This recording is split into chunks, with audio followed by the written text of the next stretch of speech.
যুগ ধরে আমাদের জনগণ ভোটাধিকার থেকে বঞ্চিত ছিলেন। তারা আজ আসন্ন নির্বাচনে তাদের ভোটাধিকার প্রয়োগ করার জন্য উন্মুখ হয়ে আছেন। আগামী ফেব্রুয়ারিতে সুষ্ঠু নির্বাচন অনুষ্ঠানের বিষয়ে অভ্যুত্থানের সপক্ষের রাজনৈতিক দলগুলোকে অবশ্যই ঐক্যবদ্ধ থাকতে হবে। তা না হলে জাতি এক মহাবিপদের সম্মুখীন হবে। এ সম্পর্কে আমি আগেও একাধিকবার আমার আশঙ্কা প্রকাশ করেছি।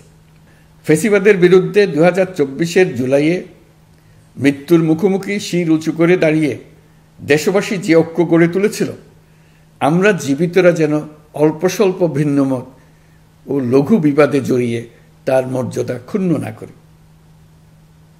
133 শিশু, শত শত তরুণ তরুণী, নারী পুরুষের মৃত্যু, হাজার হাজার মানুষের অঙ্গহানির যে আত্মত্যাগ, সেটিকে আমাদের সম্মান জানাতেই হবে।